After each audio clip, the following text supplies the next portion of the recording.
नंदी मालिकेच्या आजच्या भागामध्ये आपल्याला जबरदस्त असा एपिसोड पाहायला मिळणार आहे प्रेक्षकांनो, ज्यामध्ये युगंधरने शिल्पाच्या विरोधात जात आनंदीची खंबीरपणे बाजू घेतली, तर आनंदीने निंबाळकरांच्या घरात सुनेचे कर्तव्य पार पाडले. कारण समिधाच्या आठवणीमध्ये आश्रमामध्ये दानधर्म करून त्याचबरोबर पुण्य कमवण्याचा जो समिताचा मार्ग होता, तिची परंपरा होती, ती मात्र आनंदीने आता युगंधरच्या गैरहजेरीमध्ये पूर्णतः पार पडलेली आहे. हेच आपल्याला आजच्या या भागामध्ये पाहायला मिळणार आहे. तर आता आपण पाहतो आनंदी आणि युगंधर हे हॉलमध्येच असतात. नेमकं त्याच वेळेला आता इथे आलेलं असतात ते म्हणजेच की शिल्पा जेव्हा ह्या सगळ्या काही गोष्टी पाहते आणि शिल्पाने हे सगळं काही पाहिल्यानंतर तिच्या पायाखालची जमीनच सरकते. तिला प्रचंड राग येऊ लागलेला असतो आणि एवढा राग आलेला असतो की काही विचारूच नका. आणि तेव्हा ती जोरातच ओरडते आणि म्हणत असते, युगंधर, तुझं हे सगळं काही काय चाललेलं आहे? असं म्हटल्याबरोबर युगंधर उठून बसतो आणि उठून बसल्याबरोबर लगेचच आता पाहतो तर काय, त्याचा हात लाल झालेला असतो आणि स्वतःच्या मनाशी म्हणत असतो, मी तर काल आश्रमामध्ये जाणार होतो, तेव्हा अगं ताई माझ्या डोक्यात काय झाले मला कळत नाही, मी आश्रमात जाणार होतो पण मग मी इथे कसा? ह्या सगळ्या गोष्टी बोलून झाल्यानंतर आता इथे आनंदीच्या हाताकडे लक्ष जातं आणि म्हणत असतो, अगं या आनंदी, तुझ्या हाताला काय झालेलं आहे?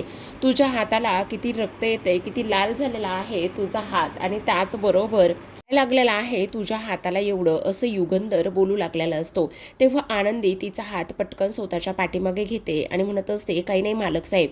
अगं आनंदी, वेडी आहेस का तू? असं म्हणून युगंधर सरळ तिच्या समोर जाऊन उभा राहतो, हाताला धरतो आणि लगेच सोफ्यावर घेऊन येत असतो आणि विचारत असतो. तेव्हा आनंदी म्हणत असते, मालक साहेब, ते तुमच्या ड्रेसला इस्त्री करत होते आणि तुमच्या ड्रेसला इस्त्री करत असताना मला ना चटका लागला, बस एवढंच. मग आता युगंधर तिच्यावर चिडतो आणि म्हणत असतो, जर काम येत नसेल तर ते प्रत्येक काम करण्याची तुला काय गरज आहे? अगं काम येत नव्हतं तर सरळ सरळ सांगायचं ना की तुला जमत नाहीये म्हणून. हे सगळं असं करण्याची काय गरज आहे? तू वेडी आहेस का? असं सुद्धा युगंधर आता इकडे तिला बोलू लागतो आणि हाताला पकडून तिथे त्याच्यासमोर बसवत असतो. जेव्हा आनंदीला तो बसवतो त्यावेळेला लगेच आता इथे सविताला सांगत असतो, पटकन जाऊन फर्स्ट एड बॉक्स घेऊन या, हिला किती दुखापत झाली आहे, किती लागला आहे, ह्या सगळ्या गोष्टी तो इथे बोलत असतो. आणि हे सगळं काही बोलून झाल्यानंतर लगेचच आता पुन्हा तो आनंदीकडे पाहत असतो. शिल्पा तर हे सगळं काही पाहते. शिल्पाला तर फारच मोठा धक्का इथे बसलेला असतो. शिल्पा इथे विचार करू लागलेली असते, हे नेमकं सगळं काय आहे? आणि त्याहूनही सगळ्यात महत्त्वाची गोष्ट म्हणजे हा युगंधर तिच्या हाताला मलमपट्टी का बरं करून देत आहे, असा विचार तिच्या मनामध्ये येतो. त्यानंतर आपण असं पाहतोय प्रेक्षकांनो की आता इथे आनंदीला खूप जास्त त्रास होऊ लागलेला असतो. आनंदी कळवळू लागलेली असते आणि तेव्हा युगंधर म्हणत असतो, ज्या गोष्टी आपल्याला जमत नाही त्या गोष्टी करण्याची काही गरज नाही आहे का? हे सगळं काही तू करत बसलीस आणि प्रत्येक गोष्ट तुलाच का बरं करायची असते? काय गरज होती एवढं सगळं काही करण्याची आणि हे करण्याची? वेडी आहेस का तू आनंदी? असं सुद्धा आता इथे तो बोलू लागलेला असतो. आता हे सगळं काही बोलून झाल्यानंतर आपण पाहतो इथे आता लगेचच दुसऱ्या बाजूला मात्र शिल्पा रागराग करत असते आणि शिल्पा रागराग केल्यानंतर इथे आता लगेचच ती म्हणत असते, युगंधर, तुझं हे सगळं काही काय चाललेलं आहे? तू वेडा आहेस का? वगैरे वगैरे ह्या सगळ्या गोष्टी ती बोलत असते. पण युगंधर आनंदीला म्हणत असतो, प्रत्येक काम स्वतःवर घ्यायचं, प्रत्येक काम इथे स्वतःहून करायची एवढी काय गरज आहे? हे बघ आनंदी, एवढ्या सगळ्या गोष्टी तुला करण्याची काही गरज नाही आहे. घरामध्ये इतर माणसंसुद्धा आहेत ना, अगं सरळ सांगायचं की मला जमत नाही आहे म्हणून. आणि जर तू ह्या सगळ्या गोष्टी सांगितल्या असत्यास तर तुझ्यावर काही डोंगर वगैरे कोसळला नसता, तुला हे सगळं करण्याची काही गरज नव्हती, असं आता युगंधर बोलू लागलेला असतो. आणि तेव्हा तिच्या हाताला रुमाल वगैरे लावून दिलेला असतो, मलम लावून रुमाल बांधून दिलेला असतो आणि सविता ताईंना सांगितलेलं असतं की आनंदीची व्यवस्थित काळजी घ्या म्हणून. असं म्हणून आनंदी आता म्हणत असते, हो मालक साहेब, मी किचनमध्ये आहे. असं म्हणून आता आनंदी तर किचनमध्ये निघून जाते प्रेक्षकांनो. पण सगळ्यात महत्त्वाची गोष्ट म्हणजे आता इथे शिल्पाला राग आलेला असतो. शिल्पा इथे युगंधरशी बोलायला लागलेली असते, पण युगंधर म्हणत असतो, आताई साहेब, मी फ्रेश होऊन आलो, मला आत्ता ह्या विषयावर काहीच बोलायचं नाही. असं म्हणून तो लगेचच आता निघून जातो. आता तो निघून गेल्यानंतर शिल्पाला इथे आनंदीशी बोलल्याशिवाय कसं बरं चैन पडणार आहे? त्यामुळे शिल्पा लगेचच आता इथे किचनमध्ये जाते आणि आनंदीला म्हणत असते, काय गे, काय चाललंय तुझं? पांढरी पाल कुठची? असं इमोशनली ब्लॅकमेल करून माझ्या भावासोबत इथे जवळ जाण्याचा आणि त्याची सहानुभूती मिळवण्याचा तू अशा पद्धतीने प्रयत्न करशील असं मला मुळीच वाटलं नव्हतं. का का केलंस तू हे असं असं शिल्पा बोलू लागलेली असते. तेव्हा ती म्हणत असते, नाही ताईसाहेब मी काही नाही केलेलं. तेव्हा शिल्पा म्हणत असते, आता समिधाचं वर्षश्राद्ध आहे, त्यामुळे तुझं हे काळं तोंड जे आहे ना कुठेतरी दुसरीकडे हे कर. आणि त्याचबरोबर माझ्या भावाच्या चांगुलपणाचा फायदा अजिबातच तू घ्यायचा नाही, समजलं का तुला? तुला असं वाटत असेल की असं पुढे पुढे करून इथे तू त्याचं मन जिंकशील वगैरे, तर मी असं अजिबातच होऊ देणार नाही, कळलं का तुला? तो माझा भाऊ आहे आणि त्याचबरोबर तू ह्या घराला लागलेला कलंक आहेस, कळलं? दळभद्री कुठची पांढरी पाल मेली असं म्हणून शिव्या ताप देत असते. आता हे सगळं काही आनंदी मुकाट्यानं सहन करत असते, निमूटपणे ऐकून घेते. एक उलट अवक्षरसुद्धा इथे आता आनंदी बोलत नसते आणि काहीच न बोलल्यामुळे शिल्पा मात्र आता इकडे तिची मुजोरी वाढतच चाललेली असते. काही जरी झालं तरीसुद्धा आनंदीला मात्र इथे नाही ह्या सगळ्या गोष्टी काही करायच्या आणि नाही हे सगळं काही बोलायचं असं सुद्धा आता इकडे तिच्यासोबत हे सगळं काही घडलेलं असतं. आता ती तिथून तर निघून जाते, पण आनंदी मात्र इथे थोडीशी धक्क्यातच असते. आनंदी आता इथे विचार करू लागते नेमकं काय करायचं आणि त्याचबरोबर हे सगळं काही काय होतंय असं सुद्धा आता इकडे ती विचार करू लागलेली असते.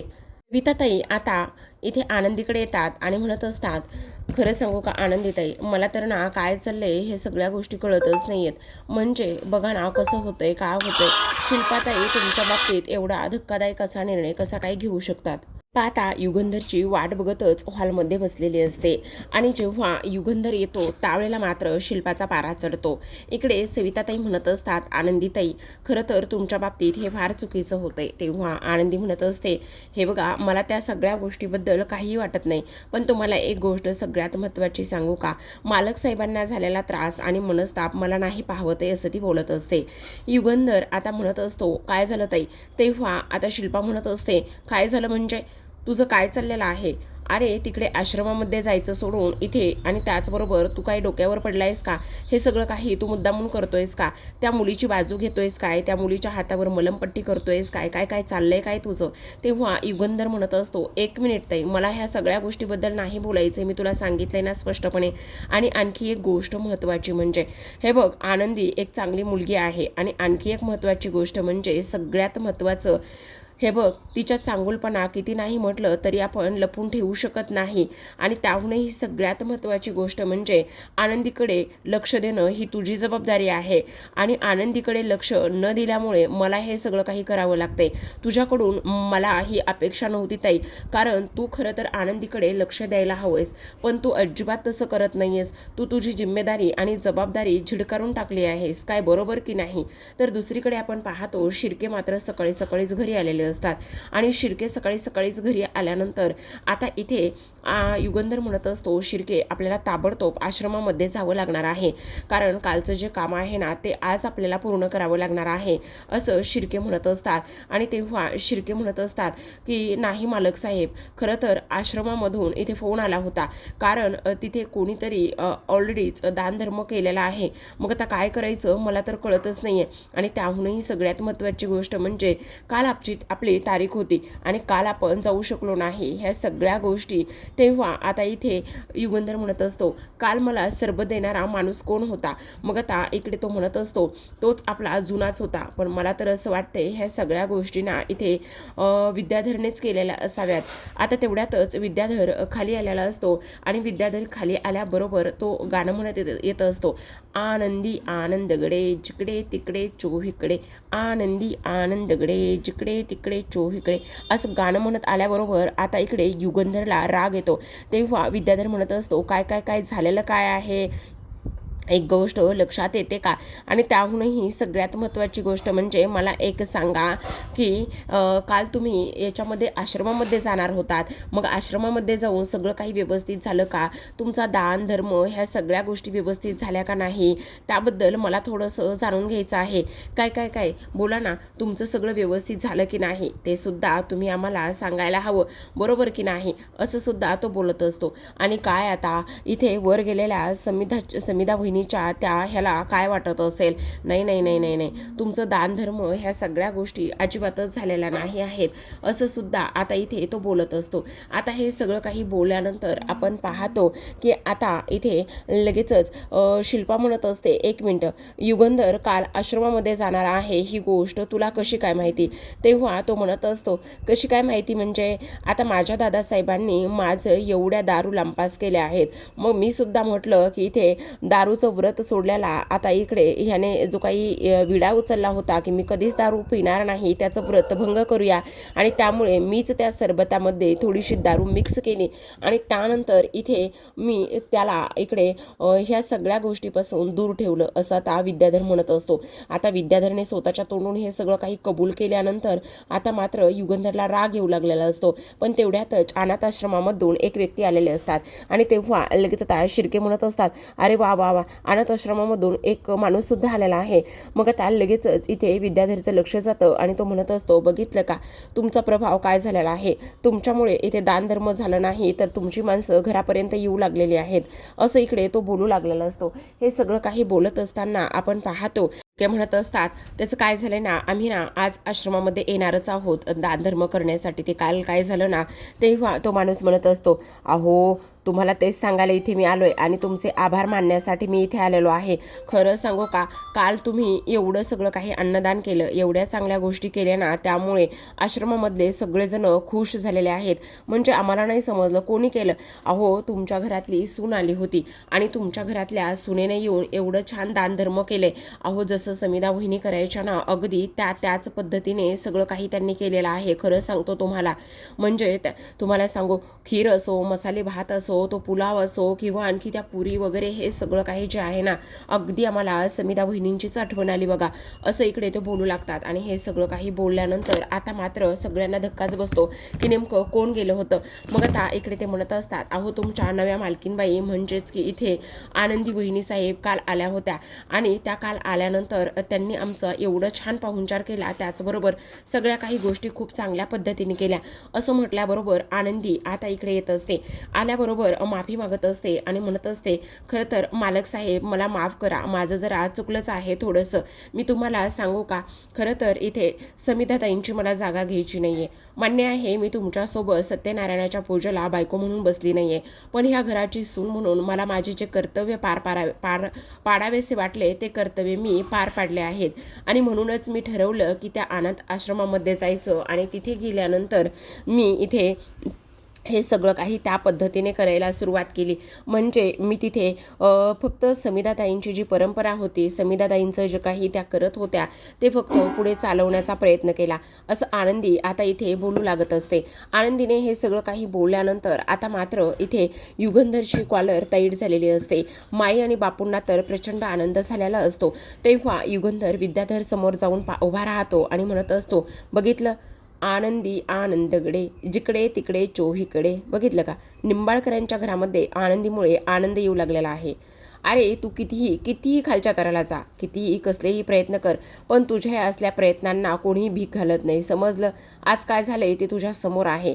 आज ह्या घराची जी परंपरा आहे, जी प्रथा आहे, ती आनंदीमुळे, माझ्या बायकोमुळे, या घराच्या सुनेमुळे पार पडली आहे, समजलं.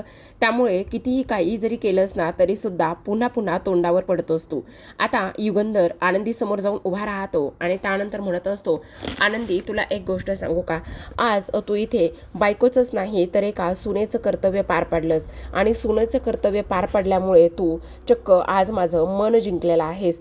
खरंच आनंदी, आज तुझ्यामुळे ना ह्या सगळ्या गोष्टी खूप छान आणि व्यवस्थित झालेल्या आहेत असं आता इथे युगंधर बोलू लागलेला असतो. जेव्हा युगंधर हे सर्व काही बोलतो तेव्हा मात्र इथे आता सगळ्यांना धक्काच बसतो. शिल्पा तर कोमातच गेलेली असते की युगंधरने आनंदीचे कौतुक केलेले असते. आता युगंधर म्हणत असतो, खरं तर माझ्या डिक्शनरीमध्ये असं आहे, जर आपल्यासाठी कुणी एखादं चांगलं काम केलं किंवा तो माणूस चांगुलपणा दाखवतोय, तो माणूस सगळ्या गोष्टी व्यवस्थित करतोय, तर मग तुला एक गोष्ट सांगू का, काही जरी झालं ना तरी सुद्धा इथे एक गोष्ट मात्र महत्त्वाची आहे आणि ती म्हणजेच की हां, तो म्हणत असतो, हेच खरं आहे आणि काही जरी झालं ना, तरी एक गोष्ट मात्र महत्त्वाची आहे. आनंदी, आज मला ना तुझ्यासमोर हात जोडून तुला इथे माफी मागावीशी वाटते आणि त्याचबरोबर हात जोडून मला तुझे आभारसुद्धा मानायचे आहेत. कारण आज तो निंबाळकरांच्या सुनेचं कर्तव्य पार पाडलं आहेस. आज समिधाने एवढी वर्ष चालत ठेवलेली परंपरा आज तुझ्यामुळे पुण्याला आली आहे. मग आता इथे जे आश्रमामधून व्यक्ती आलेले असतात आभार मानण्यासाठी, ते इथे येतात आणि म्हणत असतात, आश्रमातल्या सगळ्या इथे लोकांनी तुमच्यासाठी खास एक भेटवस्तू दिली आहे असं म्हणून ते युगंधरला देतात. पण युगंधर म्हणत असतो, नाही, त्या भेटवस्तूची खरी हक्कदार, खरी मालकीन मी नाही, तर इथे ही आहे, ही म्हणजेच की आनंदी आहे असं म्हणून आता आनंदीला ती भेटवस्तू देण्यात आलेली असते. मग आता युगंधर विद्याधरला म्हणत असतो, बघितलंस का, कावळ्याच्या शापाने गाय मरत नाही, ही गोष्ट तू नीट ध्यानात ठेवायची. अरे, कितीदा तोंडावर पडतोस, तू माझ्या सरबतामध्ये दारू मिक्स केलीस, पण जे व्हायचं होतं ना ते सगळं काही व्यवस्थित झालं आणि ते सुद्धा या घरच्या सुनेच्या हातून झाले, कळलं? त्यामुळे हे असले डावपेच माझ्याबरोबर तू करायचे नाहीस, समजलं का?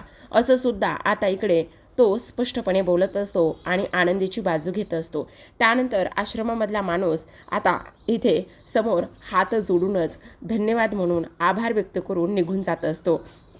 इथे मात्र युगंधर फार खुश झालेला असतो, पण शिल्पाला मात्र राग आलेला असतो. त्याचसोबत आता दोघेही जण ते फॅक्टरीमध्ये निघून जातात, कारण बाकीची सुद्धा त्यांना बरीच अशी तयारी करायची असते. आता सगळेजण आपापल्या खोलीमध्ये जातात. आनंदी मात्र धावतच आता इकडे किचनमध्ये जाणार असते आणि तेव्हा मात्र शिल्पाला तिचा तो हसरा चेहरा पाहवत नाही. पण आनंदी मात्र त्याकडे बघतसुद्धा नाही किंवा शिल्पाला भावसुद्धा देत नाही. आता लगेचच आनंदी म्हणत असते, सविताताई ऐका ना, ह्यामध्ये काय आहे ते मला पाहायचं आहे. तेव्हा सविताताई म्हणत असतात, अहो थांबा आनंदीताई, खोलून तरी द्या. मग आता सविता तिला ते फ्रेम खोलून दाखवते आणि खोलून दाखवल्यानंतर लगेचच पाहते तर काय, त्यामध्ये मालक साहेब म्हणजे युगंधर निंबाळकर आणि आनंदी ह्या दोघांचा एकत्र फोटो असतो आणि तो फोटो पाहिल्यानंतर आनंदीच्या चेहऱ्यावर हसू पसरलेलं असतं. तर आता दुसरीकडे आपण पाहतो युगंधर हा फॅक्टरीमधून घरी आलेला असतो आणि जेव्हा फॅक्टरीमधून घरी येतो त्यावेळेला मात्र त्याला खूप मोठा धक्का इथे बसलेला असतो. कारण इथे शिर्के म्हणत असतात, मालक साहेब त्याला अर्जंटमध्ये हॉस्पिटलमध्ये ॲडमिट करावं लागलं आहे आणि त्यामुळे आता काय करायचं ते मला समजतच नाही. म्हणजे बहुतेक ना असं झालेलं आहे प्रेक्षकांनो, की उद्या समिधाचं वर्षश्राद्ध आहे आणि त्या दिवशी जो अन्नदानाचा बेत केलेला आहे ना, तो माणूसच बहुतेक इथे आजारी पडलेला असावा, असं काहीतरी झालेलं आहे. आता आपण पाहतो की इथे ह्या शिर्केने ही गोष्ट सांगितल्यानंतर लगेचच आता युगंधर म्हणत असतो, काळजी करू नका शिर्के, नक्कीच काहीतरी होईल. दुसरीकडे आपण पाहतो की आता बापू आणि माई हे दोघेही जण युगंधरकडे आलेले असतात आणि म्हणत असतात, युगंधर खरं सांगू का, हे बघ, समिधा गेली, पण समिधा गेल्यानंतर तू ज्या पद्धतीने तिच्या प्रेमात आहेस त्याच पद्धतीने तू ह्या घरामध्ये तिचं नाव, त्याचबरोबर त्या सगळ्या गोष्टी जशा तू टिकून ठेवल्यास ना, ते सगळं पाहून खरं तर आम्हाला ना फार आनंद होत आहे. आणि तुला आणखी एक गोष्ट सांगू का, हे बघ, हे सगळं काही होतंय ना ह्या पोरीमुळे होतंय. ह्या पोरीकडे कधीही दुर्लक्ष करू नकोस. आज ह्या पोरीला हे सगळं काही करताना जेव्हा समिधाने पाहिलेलं असेल ना, तेव्हा समिधाला सुद्धा फार आनंद झालेला असेल आणि आज आम्हाला खूप अभिमान होतोय की आमची मुलगी इथे नसताना सुद्धा आज तिच्यासोबत तिच्या बाबतीत ह्या घरामध्ये एवढं सगळं काही होतंय ना, त्यामुळे मात्र आम्हाला फारच जास्त आनंद इथे आता होत असते. हे सगळं आता इथे आपण पाहत असतो. दुसरीकडे आपण पाहतो विद्याधर हा खोलीमध्ये जातो आणि खूप सारी आदळआपट करायला सुरुवात करत असतो. विद्याधर एवढी आदळआपट करतो आणि आदळआपट केल्यानंतर इथे आता लगेचच म्हणत असतो, प्रत्येक डाव इथे माझ्यावरच का आणि कशामुळे उलटत चाललेला आहे, प्रत्येक डाव माझ्यावरच उलटा पडतोय, काय करायचं? ती आनंदी, एवढीशी आंधळी आनंदी आज मला भारी पडायला लागलेली आहे. पण हे सगळं मी अजिबात सहन करून घेणार नाही. काही जरी झालं ना तरी सुद्धा मी सहन करणार नाही, कारण तिचं खूपच जास्त होतंय. पण युगंधर, तुला असं वाटत असेल की तू जिंकला आहेस म्हणून, पण मी तुला अजिबात जिंकू देणार नाही. काही जरी झालं ना तरी सुद्धा आता तर मला असं वाटतंय की माझा जो काही हुकुमाचा इक्का आहे ना, तो हुकुमाचा इक्का मी बाहेर काढलाच पाहिजे, असं सुद्धा आता इकडे तो बोलत असतो. आणि ह्या सगळ्या गोष्टी बोलल्यानंतर आता मात्र विद्याधर त्याचा हुकुमाचा इक्का कोण आहे, तर ते आपल्याला पुढील भागात पाहायला मिळतच आहे. तर कारण त्याचा हुकुमाचा इक्का दुसरं तिसरं कोणी नाही, तर विद्याधरची ही 3 मुलं आहेत, 3 भावंड आहेत, जी की युगंधरपासून लांब राहतात आणि तोच हुकुमाचा इक्का आता विद्याधर वर्षश्राद्धा दिवशी सगळ्यांसमोर आणणार असतो. तर आता आजच्या भागात एवढंच. उद्याचा भागसुद्धा फार कमालीचा असणार आहे, कारण विद्याधरनेच हा डाव टाकलाय. विद्याधरनेच मुद्दाम वर्षश्राद्धाच्या ह्या पवित्र दिवशी युगंधरच्या त्या 3 मुलांना बोलवलेलं आहे, जी मुलं इथे युगंधरचा राग तिरस्कार हे सगळं काही करत आहेत. कारण त्यांचं असं मत आहे की त्यांची आई ह्या जगात नाही आहे, तर ह्या जगात त्यांची आई नसल्या कारणाने फक्त आणि फक्त त्या गोष्टीला इथे युगंधर निंबाळकरच जबाबदार आहे. आता मोठा मुलगा येतो आणि हे वर्षश्राद्ध करण्यापासून थांबवण्याचा युगंधरला प्रयत्न करत असतो. त्याचा हात धरतो आणि उठून उभा राहून त्याला जा विचारत असतो. तो म्हणत असतो, आज आमची आई आमच्यामध्ये नाही, तर ह्याला सर्वस्वी जबाबदार तुम्ही आहात. तुमच्यामुळे आमच्या आईचा जीव गेलाय, तुमच्या बिझनेसपायी आम्ही आमची आई गमावली आहे, असं स्पष्टपणे हा मुलगा बोलत असतो. आणि तेव्हा मात्र हे सगळं काही आनंदी ऐकत असते. मग आता आनंदी म्हणत असते, मालक साहेबांची मुलं. मग आता विद्याधर तिथे येतो आणि तो तिच्या कानामध्ये जाऊन म्हणत असतो, अगं युगंधरची मुलं नाही, एक नाही तर 3 मुलं आहेत युगंधरला, म्हणजेच तुझ्या मालक साहेबांना, आणि तुझ्यापेक्षा सुद्धा वयाने मोठी. आता आनंदी हे नातं, ही नाती कशी जोडणार? आता आनंदीला ही नाती जोडता येणार आहेत का? आता इथे आनंदी समोरच खूप मोठा पेच निर्माण होणार आहे, असं आता विद्याधर आनंदी सोबत बोलत असतो. तर पाहत राहा आनंदी. भेटूयात उद्याच्या भागात.